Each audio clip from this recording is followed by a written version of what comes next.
Today. For those of you who are leaving us today, we thank you very, very, very much for coming. We hope we will see you again, perhaps in Las Vegas this December for our Builder 2.0 show, or just a little bit later in December in Boston for Web Design World Boston. This session is a long-standing Thunder Lizard Web Design World tradition. As you frequent lizards will know, we've been doing this for upwards of 10 years or so ago, and it was inspired by the old tabloid-size or broadsheet-sized Internet World weekly magazine that some of you may remember from the late 90s, where they had a back page column called Deconstructing ... and then somebody, whoever their lucky deconstructing victim was that week. And what they would do would be have a few web design gurus critique and deconstruct a major website. And I thought it was really a nice way of getting different perspectives on sites at the time, and thought it might be a fun thing to apply to your sites. And so we have wound up every Web Design World, the primary two-day part of the event, since about 1998 with a deconstructing session. And just as I want to kind of do a little quick future event market research here. Who here has sat through a previous deconstructing session at Web Design World? And of that group, how many of you would be interested in seeing this session expanded into maybe like a half-day workshop on a day 3, where we might look at 20 or 30 of your sites and somehow drill down more deeply into them? Not very many. Well, a few of you. Okay, food for thought. Okay. Well, with that in mind, let's begin. Joining me are the real experts. I'm here mainly to just kind of keep the stage from floating away, though I do have some points to address on some of the sites. Are Steve Mulder. He is a principal consultant for user experience at Molecular. I did not get a chance to introduce him earlier today, and also the author of Practical Personas. And Lance Loveday from Closed Loop Marketing, and the author of the forthcoming Web Design for ROI, tentatively titled. And you know who I am. So let's, for those of you who don't know what this session is about, our methodology is pretty simple. What we did was about 3 weeks or so ago, email all of you who had registered by that time and said, if you want to have your site deconstructed, submit a URL. And we got about 60 or so, I got about 60 or so submissions. And it's always really fun for me to go through them, because I am exposed to websites in categories and for cities or for organizations or educational institutions that I never knew existed. And what I do is go through them all and pick 5 to 7. We have 7 this time around that we're going to try to get through. Sites that I think in one way or another illustrate things that I think we should talk about. If your site is one of the sites that's chosen, it is not an award, nor is it a roast. It just means that I think there's something in the site that I think that either I or I think my colleagues might have a comment on. And in fact, in all of the sites that I chose this time around, I think there's some good stuff to talk about, and maybe some not so good stuff to talk about. And I always try to choose a representative sampling of sites that kind of represent our attendees. So we've got some big e-commerce, some small e-commerce, some .edu, some .org, some government stuff. So I think a pretty nice cross-section. And with that, gentlemen, shall we launch in to our first site?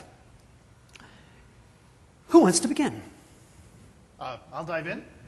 So, this is a site for Channel Guide magazine, and sites for physical magazines have an interesting challenge. On the one hand, they want people to subscribe. They want to drive subscription, drive signups, right? On the other hand, they want to provide an entry path for people who are already subscribed to sort of secret locked content, I would imagine.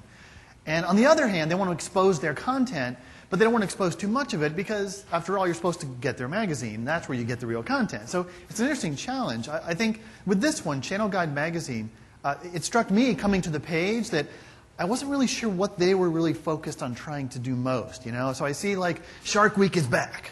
And, of course, everyone's into Shark Week, and this is like the 10th or 20th year of Shark Week or something ridiculous like that. It is. Did you know that? It's like the 20th anniversary of Shark Week. Who knew? But in any case, it's alive, but there's really nothing I can do with this. There's no story behind it or anything. I'm not quite sure what I'm supposed to, as a user, what I'm supposed to do or what they're encouraging me. What kind of behavior do they want me to do as a user seeing this? I guess nothing.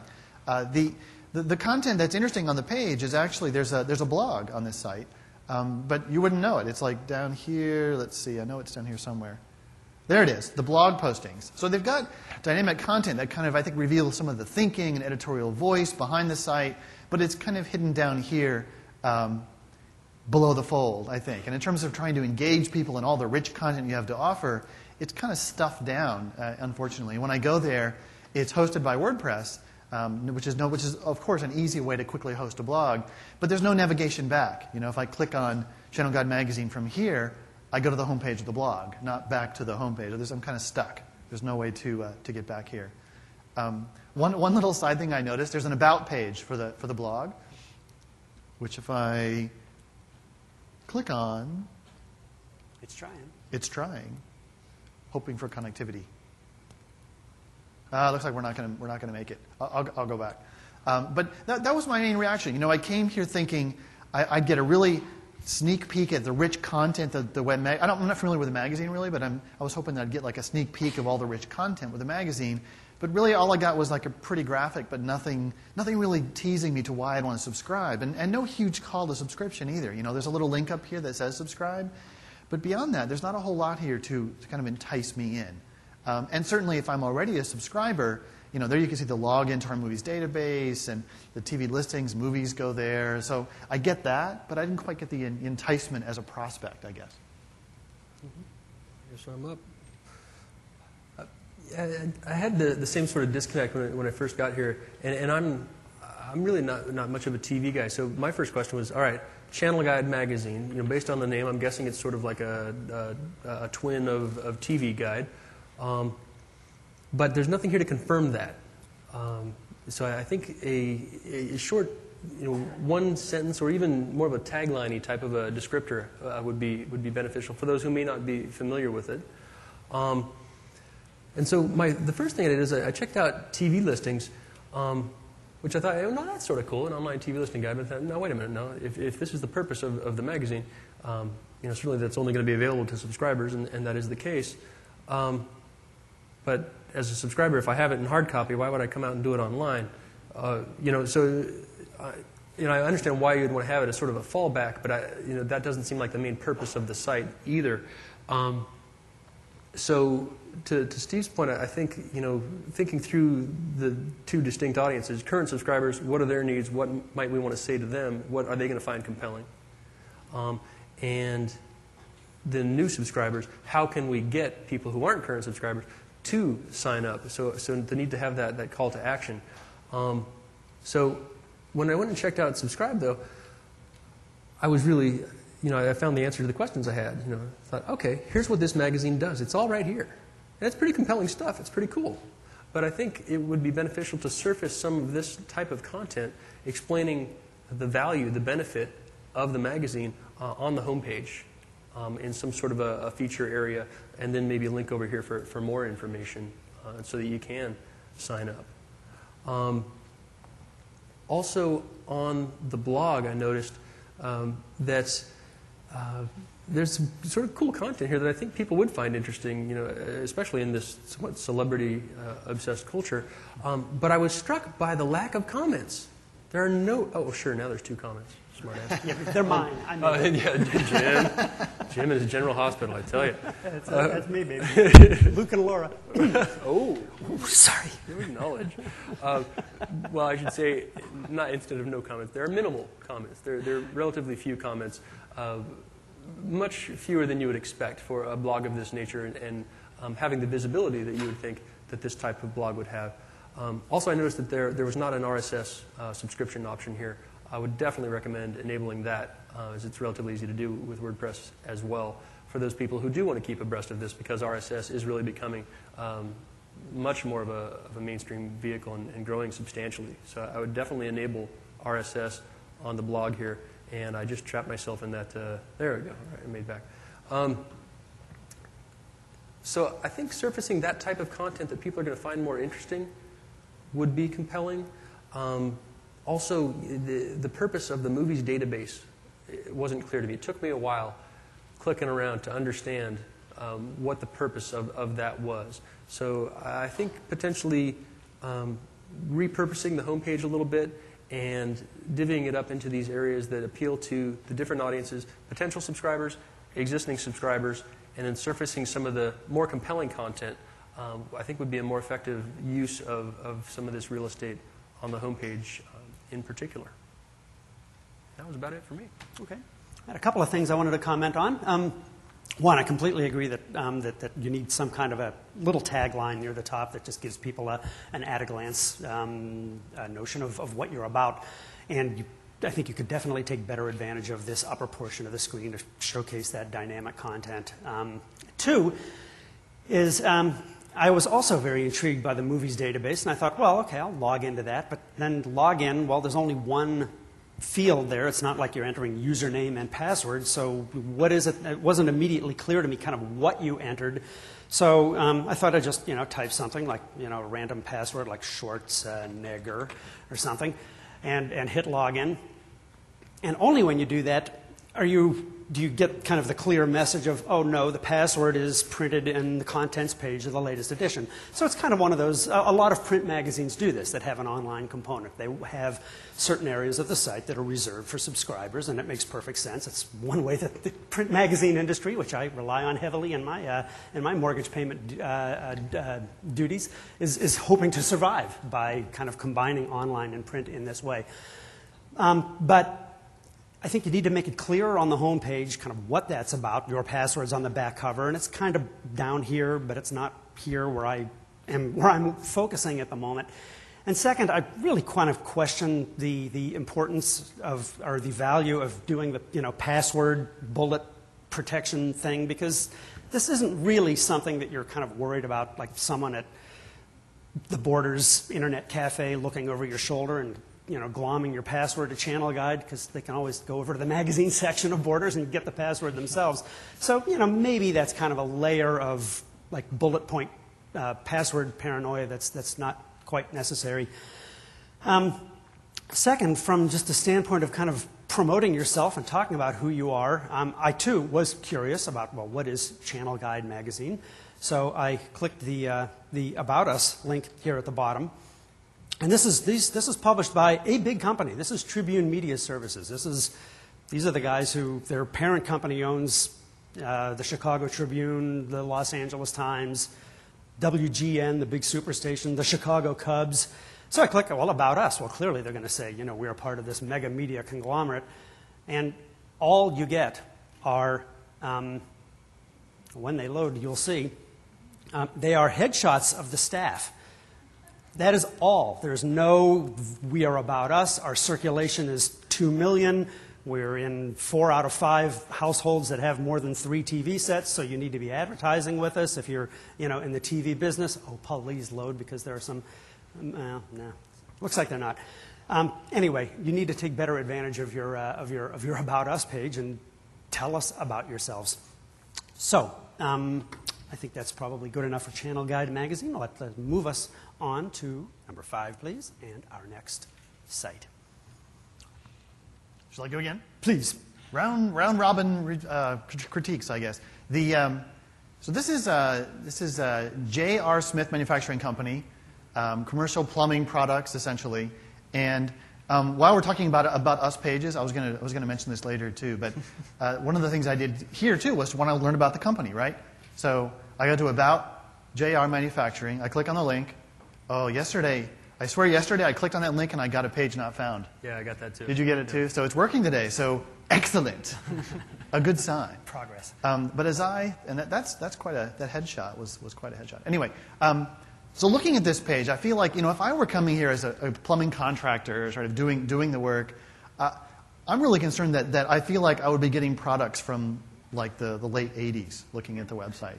And I don't want to slam too much, but just in terms of the overall level of professionalism and sort of we're a company who's credible, we have our act together. This just feels, it feels amateurish, and it feels like something that reveals something about who you are as a company. It's a very real thing. People judge us based on appearances every day, whether it's us in person or our websites, as a really our presence online. But the little things like the scrolling text here and sort of the flashy, lower quality images, and just the way that sort of links are spread all over the place, and things like hot links. So I was like, well, what are hot links? I'm going to mouse over. Contractor-friendly products. And there's some actually interesting stuff here. What confuses me is, why is it hidden behind a button that says hot links, which seems to me, I don't know, kind of like a hilarious little term to have on your homepage. There's a lot of really great data on this website. And when you drill into the product catalog and look at the amount of data they're providing, the amount of specs on their products, it's extraordinary, actually. But if you drill down to something like roof drains, you'll see what I mean here. They get into the product specs in a very significant way. And that's good, because for this audience, that level of specification and detail is absolutely critical. I just think that the overall presentation kind of gets in the way of the feeling of credibility. So, when I look at a particular roof drain, for example, here's where you'll see some of the specs and the diagrams that a person would actually need coming to this. But then I'm left with sort of buttons here, like a list price button. Here's the price, right? I want to find out. So I mouse over the button. It turns to roof drains for an unknown reason, and it says contact local rep over here on the side. If I click on the button, nothing happens. You can't really click on it. It's just to tell you that you need to contact your local rep. And if you can play the game and hold on. If you can play the game and get there, then it sort of puts you in the right place to now find people. But still, the globe, and it's a little corny, kind of outdated design. But it's really too bad, because there's so much great content here that this design is sort of hiding in a way for what it really could be. Yeah, I'm right on board with what Steve had to say, and my sense, my initial take coming in here was, whoa, this is pretty dated feeling, and I was curious to see how much depth there really was, because once you dive in and you get a sense for how much is really there, you are sort of impressed with the level of detail and the amount of information that's here.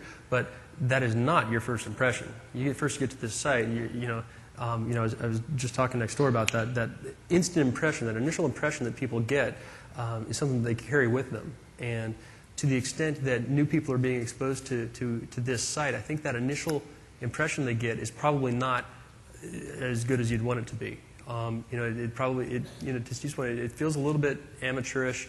You're not sure about the level of sophistication of this organization initially. As a new person, I might even question whether these guys are still in business. And I don't say that to be snarky. I say that just because this site feels like it might be really outdated. There's sort of red flags going off as a potential new visitor for that reason initially. But when you do dive down, and am I here? Or, this is us. Thank you. All right. No wonder you guys aren't seeing what I'm seeing. When I initially came in, that was the sensation, and then as with the last site, the only thing that I had to help orient me here was this contractor-friendly products to help explain at all, and some of the visuals, but at all, what types of products are available here. What category are we talking about? And I really thought that this tagline is very confusing. As the first thing that drew my eye, the virtual Yellow Pages, I thought, oh, that's odd. I wouldn't have thought that this was a Yellow Pages company. It's a very strange sensation, and then to realize, oh no, they don't do Yellow Pages, they do this other stuff, and I don't really know what that is. But the contractor-friendly products, okay, so it's a little more industrial here. Okay, I'm starting to get it, and I scroll down and I see this as a representative example maybe of the type of products. Okay, it's starting to come to me. But also, again, a little bit of a dated thing here. Email marketing, as the comment and feedback mechanism initially. I don't think that would go over as well as just something as simple and generic as contact us, because for say the sophisticated buyer that's looking to place what I'm guessing is probably on average a pretty large order with this company, I don't want to feel like I have to talk to marketing for that necessarily. So I think that may send the wrong message to people as well. So I think, my sense after spending some time with the site was that, some simple IA work and design overlay could just make a huge, huge impact. And I'd be curious to see what the metrics on the site or the analytics look like, just to get a sense for what the most trafficked areas of the site are and how you might be able to enable some of the shortcuts. I'm guessing many of which are here under the hot links, but I would definitely just surface those initially as well. That was the exact impression that I got from the site, was that, wow, there's a fantastic amount of information here if you're a contractor. Probably architects probably have to rely on sites like this or this site. And that virtual Yellow Pages business, somewhere deep within the site, I also saw something called, like J.R. Smith, the Yellow Company. Yeah. Wondered about what that was about. And my guess is that this is probably one of those companies that has a giant 300-page catalog that sits on the bookshelf of every contractor or every architect, and they paw through it to get to specify, in this case, drainage products and the stuff that they make. And so they probably think of it as, hey, Joe, give me the yellow catalog. I've got to order a drain or something like that. But there's no tie-in between the website and that giant that giant phone book-sized catalog that you guys are probably known for. So, if you're going to make that connection between the physical catalog that every contractor knows and relies on and your website, show the catalog on the home page or somehow develop a stronger tie-in between those two things. Okay. Font size also was something that really jumped out at me on this one. And it's very weird on Macs, too. There's all kinds of little display problems in Safari, and you'll hear me whine about Safari display problems a couple of times in the session, and that's going to be a more and more important issue now that Safari is going to be a browser on Windows. The beta of Safari is now out, and it's going to be more and more important to pay attention to that. Yeah. Okay, before we move over to our next one, I did just want to very quickly show that we did get our, finally, our About page for the channel guide folks. So all we really know is that they have a sense of humor, and in the art department they've got they've got all the Photoshop plugins. Yeah, no kidding. So please tell us more about yourselves than that. All right, next site. That's great, gentlemen. Right. Is it BYU? Is it? It is BYU. Yep. Okay. Oh, and it's live. Yeah, you want to go first? And we're up. All right, I get to go first now. All right. Sure. Damn it, I got the wrong computer again. All right. My first take looking at this site was, man, there's navigation all over the place here. There's nav at the top. There's this row of nav. There's this more utility nav here. There's the main nav, the secondary nav. There's this area in the main. Oh, damn. Come on now, let go. There we go. There's this area that feels like nav and in fact is nav, but isn't. Lots of different navigation elements here that I think would need to, ideally, I think I'd recommend rethinking and reprioritizing a bit. Some of this I would wonder, if you couldn't hide it in a drop-down potentially, or just list differently. I think that there's a tendency for so many sites to, and educational sites in particular, to have this big feature area with this fluffy sort of feel-good human interest story. And again, I don't mean to sound snarky when I say that. It's just, having experienced a lot of these, it does seem to be a common theme across a lot of those sites. And I think that real estate could be better utilized to speak more to the audiences that you want to speak to.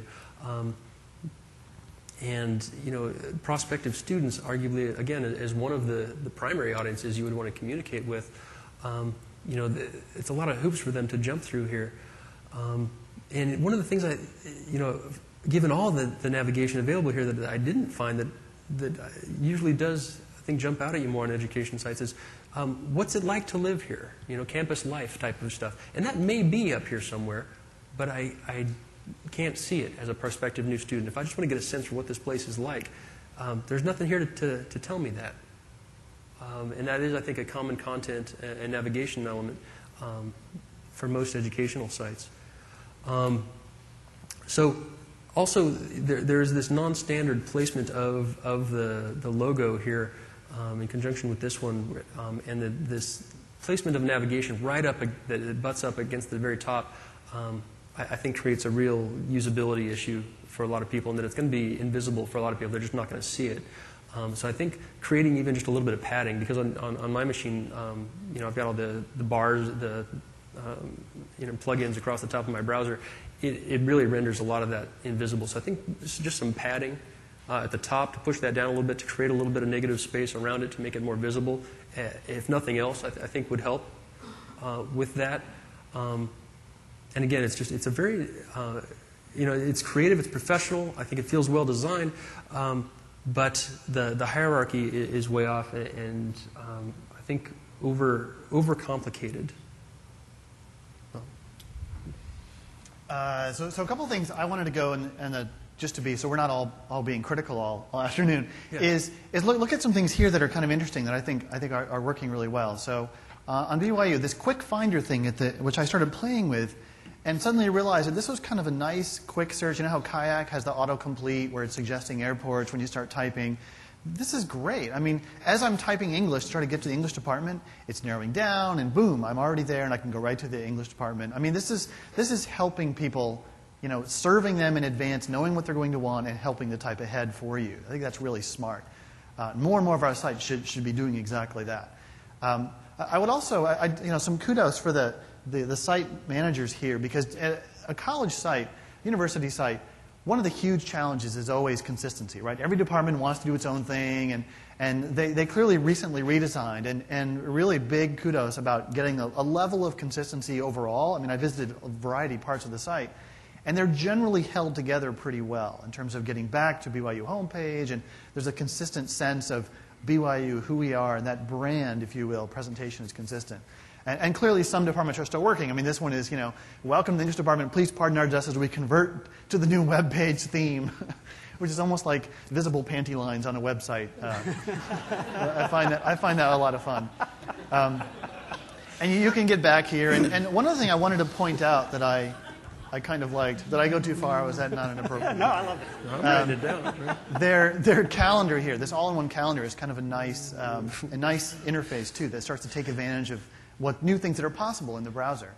So you go to the calendar page, and it sort of takes over your screen, as I would want it to. And as you explore these things, you see more details on mouse over all the different forums and things that are going on. I've looked at this workshop. When I click on it, I get a layer right here that tells me more. I can actually, you can't quite see it here, but I can actually download that calendar item to my calendar, or I close it and continue exploring. And I thought this was a really kind of nice integrated approach to calendaring, particularly because it's clearly a unified calendar from many, many different parts of the university. So I thought that was a nice touch. But absolutely agree with some of the main concerns, especially on the home page, where I think there just could be some more work thought about in terms of hierarchy. What is most critical on this page in terms of tasks and goals for the different audiences? Okay. Let's go over to our next site. It's a little small ma and pa e-commerce outfit. Oh, yeah. Guys? You may have heard of them. I hear there's at least 10 of these now. Yeah, I think they're catching on. I got a hot stock tip for you. No. Yeah, I loved looking through the list that Jim sent out, and it was just sort of, oh man, All right, quick, critique Walmart. You got 2 minutes. Go. Seriously, yeah. 2 years ago, this guy, I was doing this sort of a quick live review thing. And this guy says, USPS.com. I'm like, the postal service, the government. I have never been to the Walmart site prior to doing this review.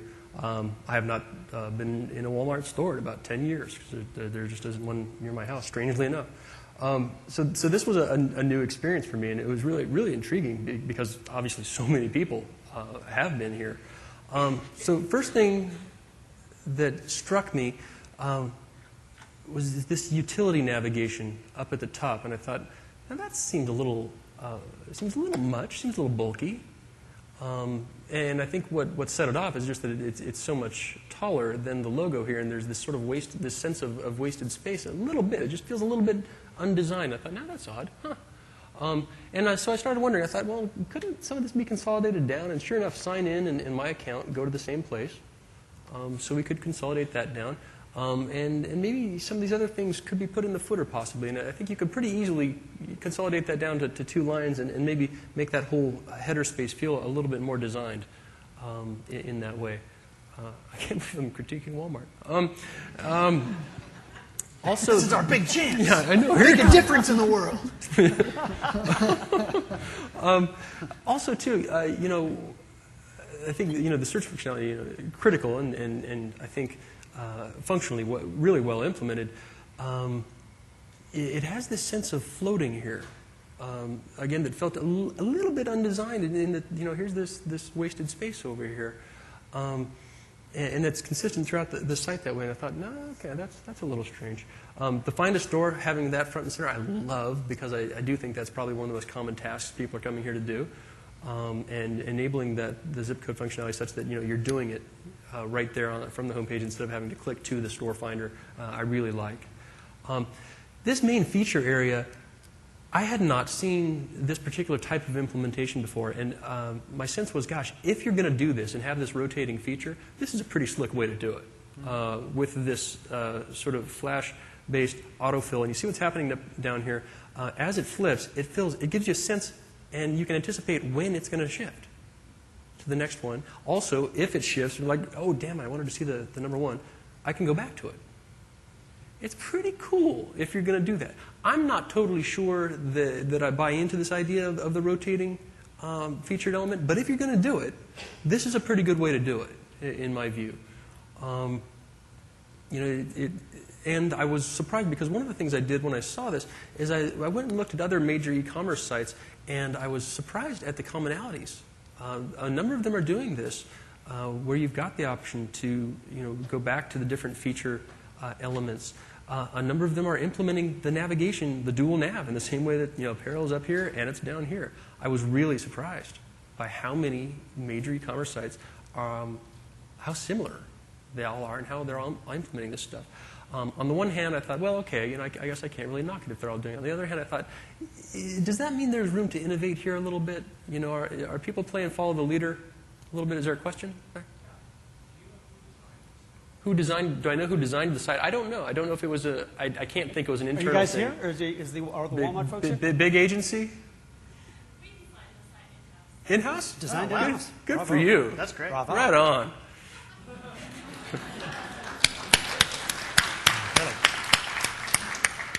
Cool. Stick it to the big agencies. Right on. Just kidding. Making friends wherever I go.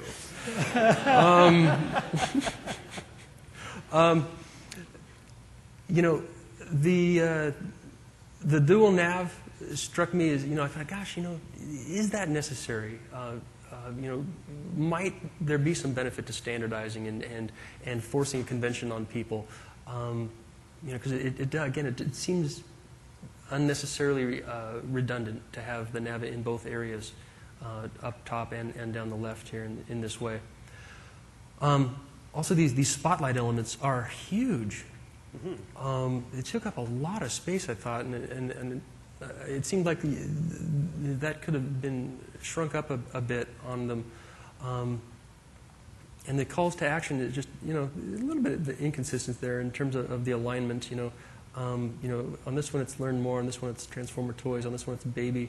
You've got the cap here, but no cap there. And that's probably a lot of stuff out of the CMS, I get, but being fed out dynamically. But it seemed like those elements could be tightened up a bit more and bring the page up a bit.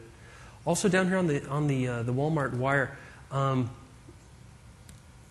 think providing a little bit more of a benefit message here as to why someone would want to sign up for the newsletter would be a big hit. And I went and checked out Overstock, and they've got a really good example of an email sign-up form where they provide sort of a preview for you. They say, hey, here are the benefits of signing up. Here are the kind of things you're going to get in the Walmart wire. Whereas here, you're sort of stuck, guessing and hoping that, you're going to get something of value. The footer navigation elements, I thought, were well done. When I went into the clearance area,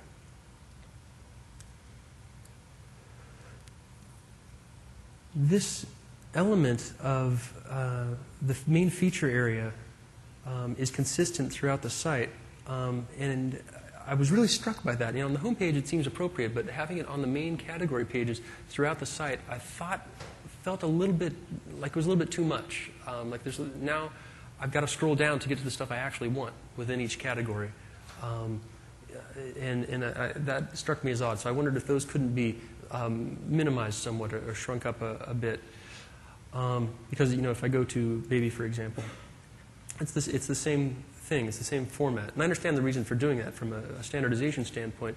But beyond the home page, I'm just again I've got to scroll down to see this stuff. And they're a little inconsistent as to the degree of information that, like here, there's a lot of very specific products. Right. The clearance, it was the big smiley face. Yeah, I didn't see this one, but This functionality sort of freaked me out.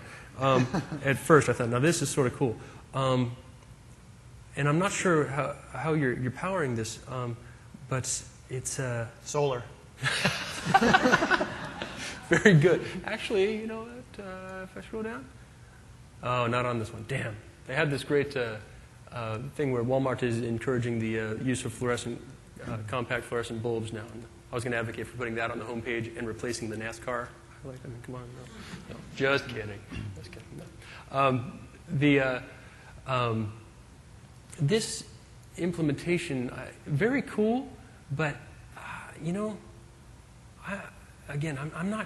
not totally sold on it. As I'm not totally sure as to what the purpose of it is. It wasn't evident to me what this was. Are these? I'm guessing from a business standpoint, these are sort of featured items and things you want to sell through. Also, the idea of rotating between them totally confused me initially, because now I'm if I roll off this and you see this is going to come on now, there we go. This is going to fill up and it's going to switch to version 2. So actually, I have 2 different continuums that it's alternating between. And I found that a little bit confusing initially as well. But I think I've probably taken up too much time now. But overall, I mean, the site really is tremendous. And kudos to you guys for doing it in-house, really. Steve? Yeah, just a couple of little things. I like Lance, I spent a lot of time wandering around the different sections. And the feature, the merchandising slot in the main area, kind of mystified me because it always took so long to load. And as a user, my behavior is going to be this. Right? I'm going to miss it. Almost every time, I'm going to scroll it right off the page. Even though, as it turns out, they do actually a lot of really interesting things with more interactivity. Like I mouse this over, I get a little preview. And all of them are different, and that's both a problem and, I think, a good thing, because the merchandising is supposed to be fresh and constantly getting your attention. So that could work. I just think the load time puts it at a severe disadvantage.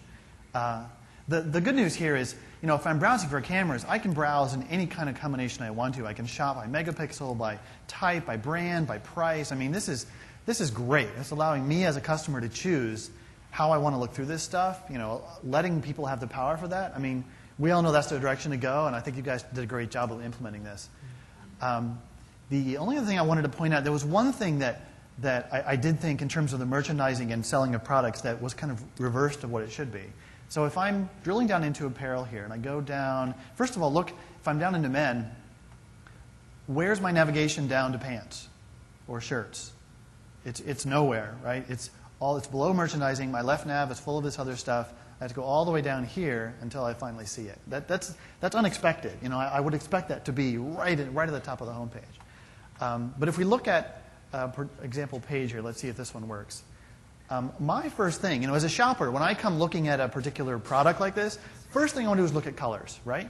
I want to see if what kind of colors do they have here, what makes sense. Look what happens when I mouse over this thing. I'm getting this weird icon, but I ignored it and clicked anyway. And then I got, there is an error. Make size selection before adding to cart. Well, I don't want to add to cart. I just want to look at the colors. Where do I look at the colors? Can I zoom in? Is that how I look at the colors? And I click on zoom in, and I get a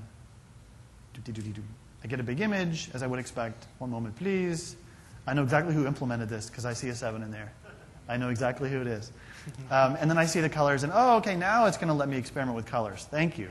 But as a customer, I wanted to do that on this main page. But first, I have to select a size.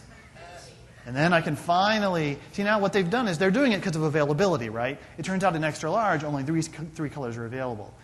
But that's opposite the way that I, as a consumer, think. As a shopper, I want to look at colors first, and then I can decide if I want to buy it enough to select the size. So it's a simple thing, but I think it's about understanding core behavior, as shoppers, and what do they want to do first to make them feel comfortable and kind of drive them in. So it's a small thing I wanted to point out.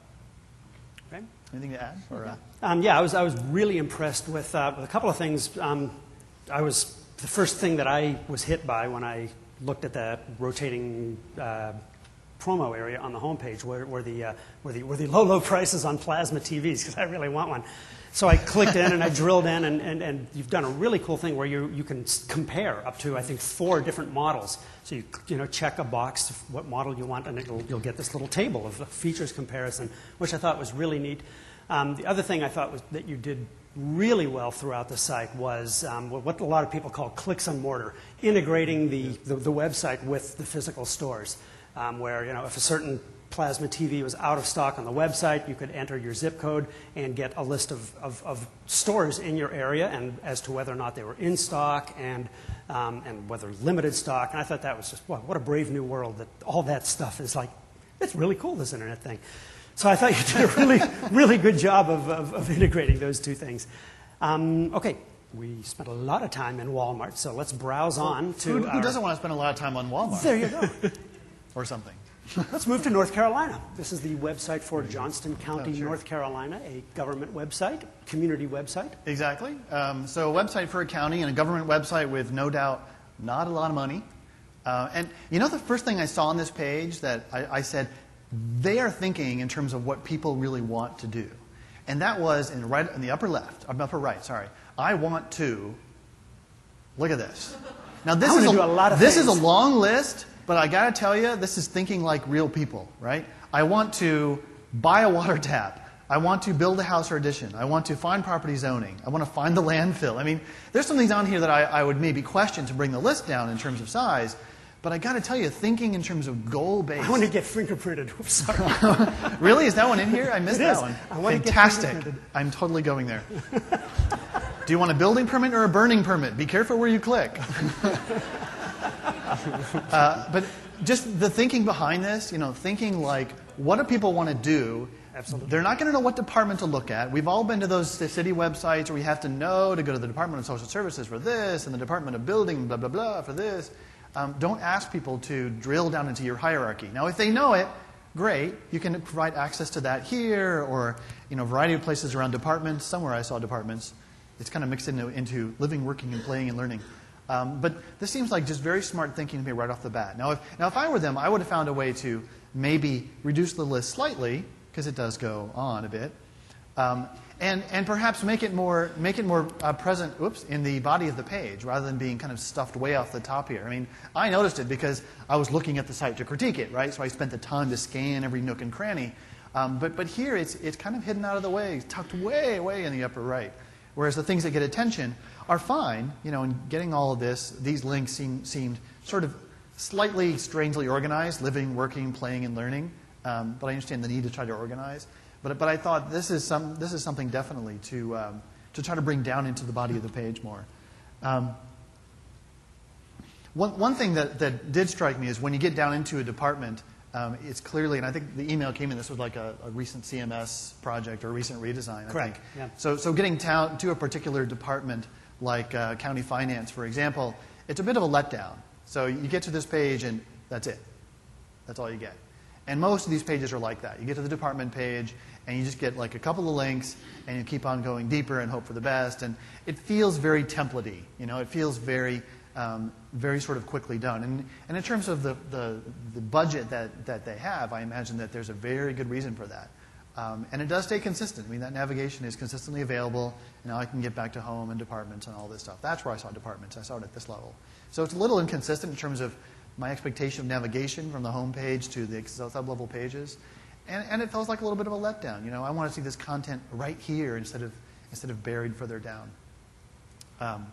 Great to have news on the page. I'm not a big fan of the scrolling, but at least it stops when I mouse over it. I don't have to go chasing it off as it scrolls by. Although strangely, as I was just kind of having this going on my machine and looking at some of the other sites, That little guy starts going faster and faster sometimes. And sometimes there's things like, even now, you can see it's really starting to move. Go, go, So go. I'm not quite sure. And also, I think it seems like a little bit of a catch-all kind of area. I mean, on the one hand, one of the news tidbits is, Interstate 70 about to be closed for this mile to this mile, detours available, and then find the recycling center closest to you. So it kind of seems like a little bit of a kind of a catch-all box to, well, let's just throw it into the news and events box. That was a little weird. Yeah.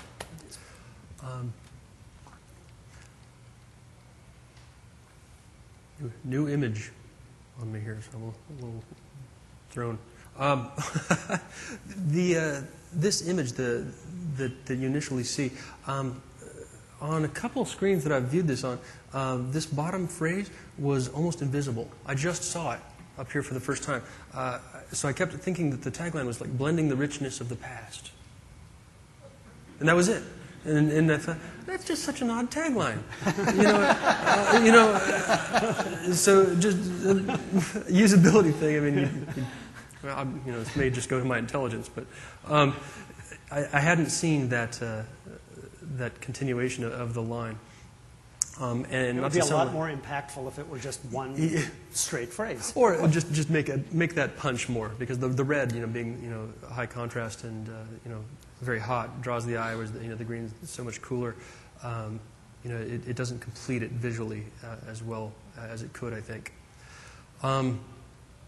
The search, and I think because it's been hit already, it's invisible. But the default state on the search is the Google custom search. It's a little translucent layer in there. I like having the search box empty to begin with. It begs for you to enter something in at that point, as opposed to having the word search or having that translucent layer in there. That threw me a bit. Wow, you'd really get a different experience on the Mac with this, because these are spaced out much more on the PC on my version. The coat of arms, I'm guessing, is just sort of part of the identity of the county, and so it might be important. But I would wonder if you couldn't reduce the size on that somewhat, just to create a little bit more, get a little bit more of the content above the fold.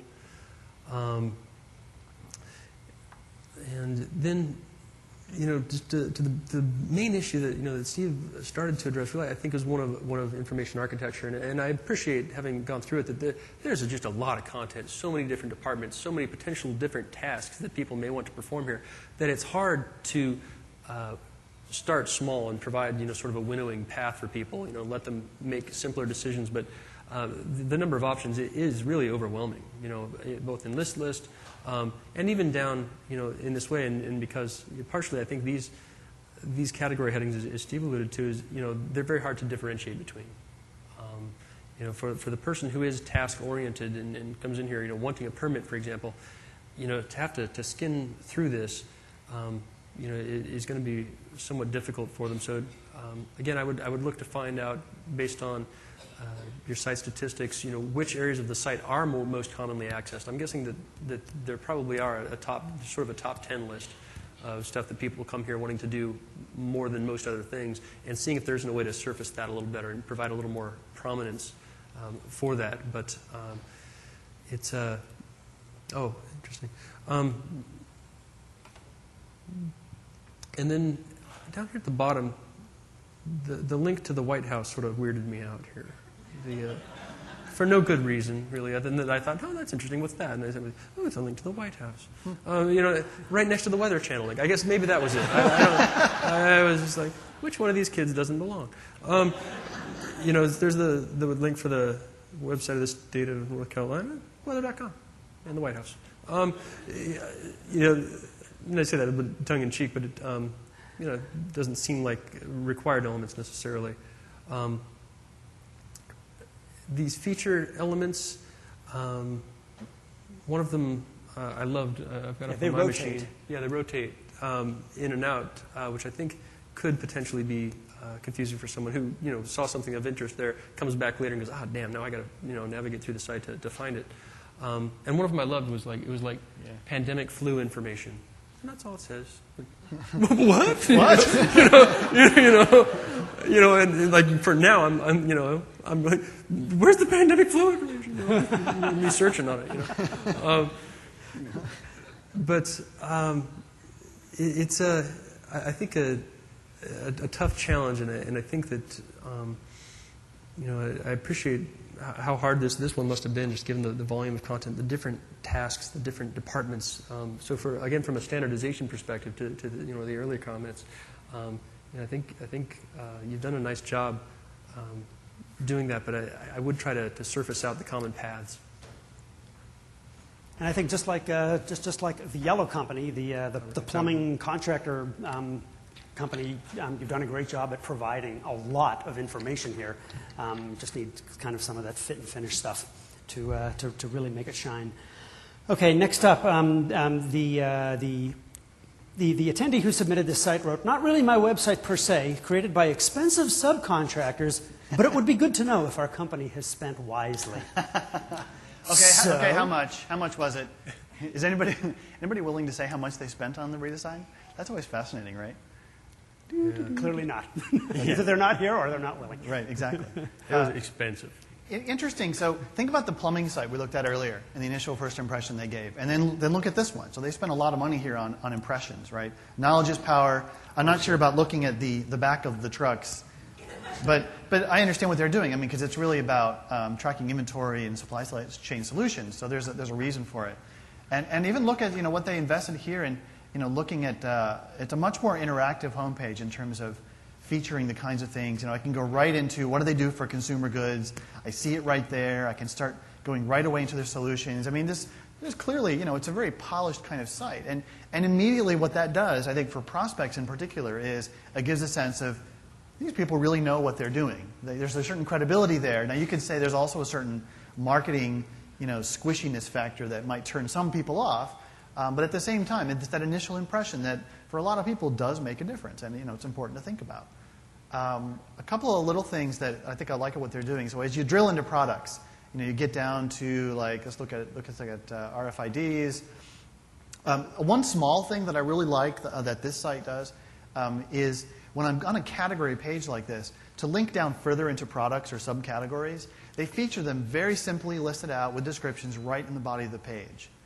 I think too many sites make the mistake of assuming that if the navigation's over here on the left, because these are the same links, so there's repetition here. But honestly, what we see when we watch people actually interact with sites like this is when I click on a category, my eyes go right to the center of the page. That's what I clicked on. I'm looking for sort of the juicy stuff right in the middle as links down further into products. If I can't find it there, then I'll go to the left nav. But requiring people to go to left nav and just doing featured stuff in the middle and salesy stuff can be a turnoff.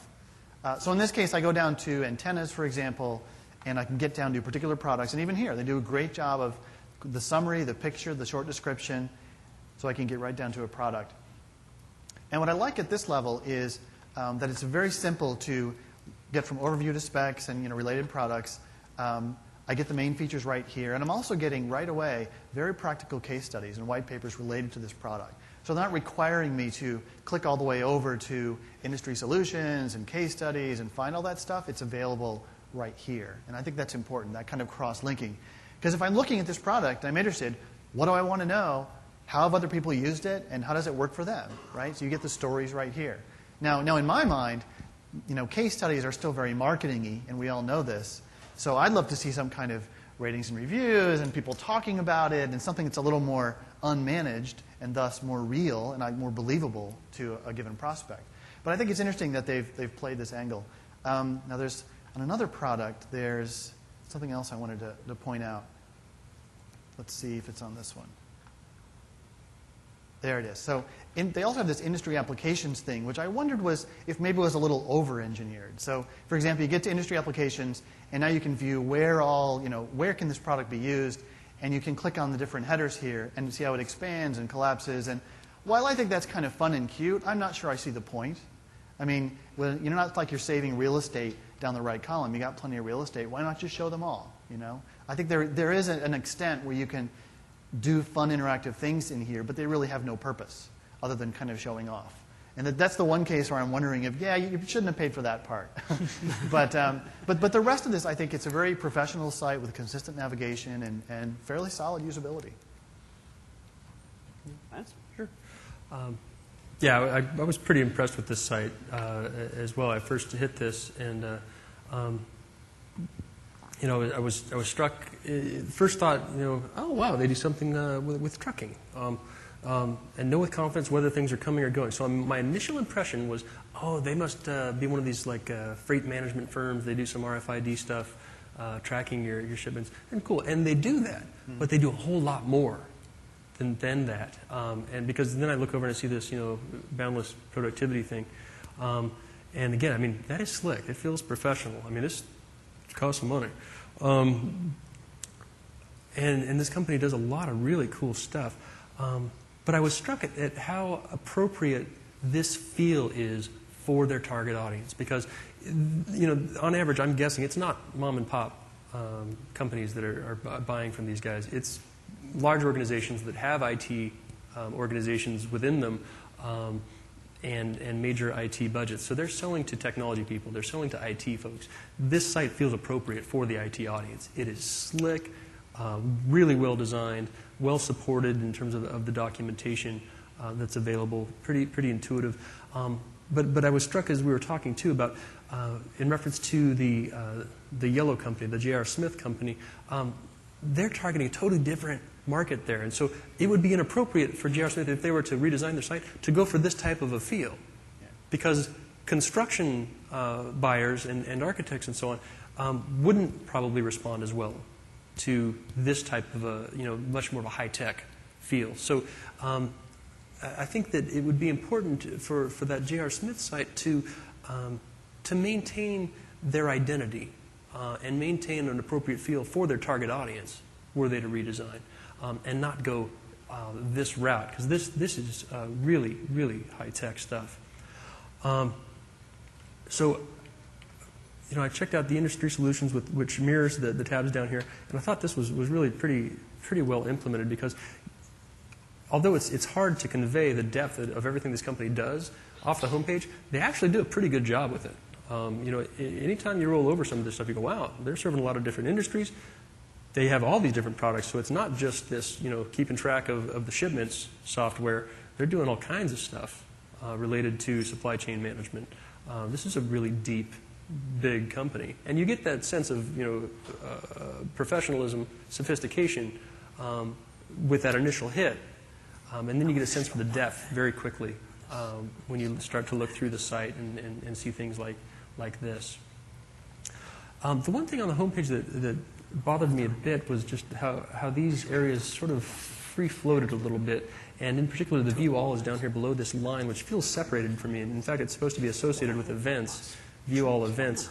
I would potentially move that above the line and indent it a bit, potentially, to better associate it with that heading, so it's clearer what's going on there. But again, I think you know, a pretty well done site, and I like down deeper in the product area. You know, as Steve mentioned, great calls to action. These are a little harder to differentiate at this level. Obviously, you know, I don't know the difference between the IF4 and the IF5. But you know, also too, I'm not sure that. So you know, one of the things actually that I thought about here was, you know, a compare all or a comparison matrix for a lot of these products. As an option for the person who wants sort of the higher level view, so that they can quickly get a grasp as to what the difference between the products are, and then navigate to the one that is most appropriate for them. That was one thing that struck me on a lot of these, is that because they're very technically oriented, that mindset carries through with the IA, and it's much more difficult for the novice person who's trying to get the introduction to their product line to get that bigger picture view. But pretty nice site overall. There is an issue on the Macintosh platform with things that overlay Flash regions. And every single time we do this session, I see examples of this site. And that is And I don't know if this is specifically an issue with Safari or an issue with the Flash player on the Mac, or if this is going to be an issue on the Windows version of Safari either. But again, it just underscores the importance of testing on every platform. If you go into this hierarchical nav, and of course as a writer for Macworld, I'm morally obligated to test this stuff on Macs and make sure that it works. If you go into the hierarchical nav, watch what happens. Stuff disappears. It doesn't. Wait, where's a good example? There's a good example. It's not quite doing it now. Maybe it's even on 68K based, or I mean PowerPC based Macs. There is, boy, I wish I could show you this on my PowerBook, but I don't have it hooked up to the... Oop, there's on the left that... Oh, there you go. Yeah, you start getting, basically, your menus disappear. Oh.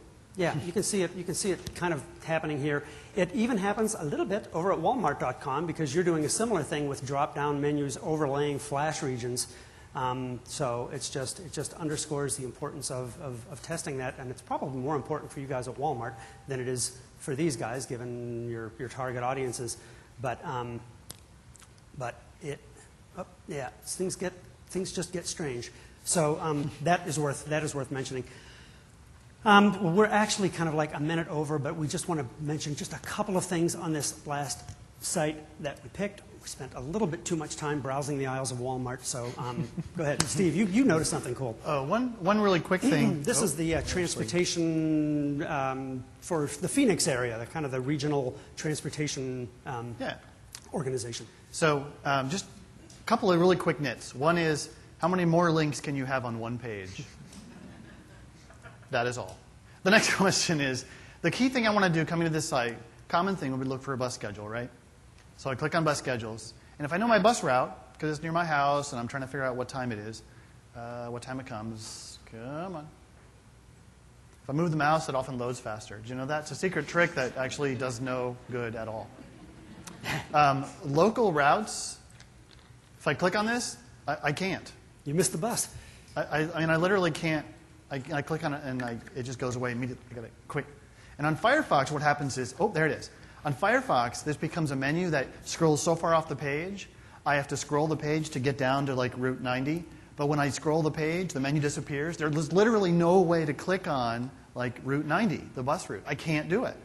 And then one other just small thing I wanted to point out here. Okay, it's not going to let me. Wow, in Safari, I can't even click on the bus route. So I guess I can't show you that after all. But basically what happens is when you click on a particular route and you get to the page like this is bus route 13, you actually have to click yet again to get to a full-size map or the actual times. Like it's not just shown there. And I think little things like that, as I was looking around this, just started driving me nuts. I mean, if I were a user of the local transit, I would start ripping my hair out, I think. Just the little details that make all the difference. Yeah. Anything to add? Not a 30-second critique, sir. All right.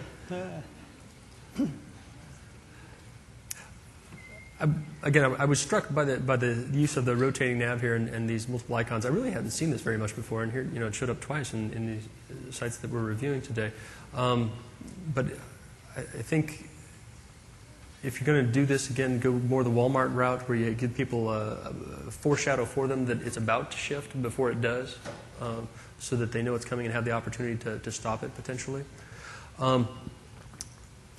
And I sound like a broken record, but I think better use of the feature space, more compelling informational stuff. So like the ride share thing, I think is one of the examples. It's number 2 here. There, ride choice. That's it. You don't define what it is, and when I click on it, when I find out what it is, it's something for seniors and other people. It's a special fare deal. It's compelling. It's interesting, but it's not defined.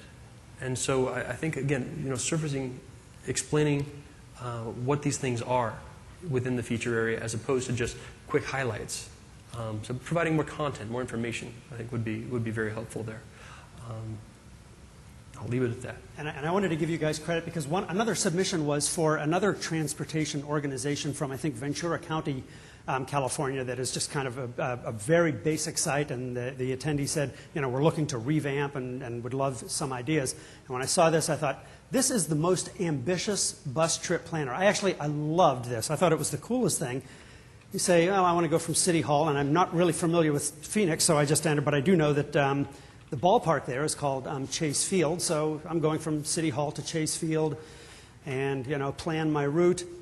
It's actually, smart enough to say, well, which City Hall did you mean? Okay, the City Hall in Phoenix, and you specify that, and it gives you this complete airline-like, MapQuest-like route of your bus fares. And if you're a little bit kind of intimidated about, well, like which bus do I get on and which stop do I get off of, this is amazing. This is, I thought, really, really well done and just incredibly ambitious for bus lines. I mean, what Ralph Cramden would have given to have that. So, can I make one announcement? Yeah, please, sure. I apologize for co-opting the session, but for those of you who wanted handouts for my session this morning, there are more handouts available on the registration table if you want to grab those there. So. Excellent. And with that, we are done. 5 minutes over, but not too bad. Thank you so very much. If you are leaving us, please remember to turn in your eval form. If you're leaving us tomorrow, please don't turn in your eval form until the end of the day tomorrow because we want your feedback tomorrow. We will have plenty of T-shirts. We will not run out. So, and if you're on your way home now, thanks again for coming and safe travels.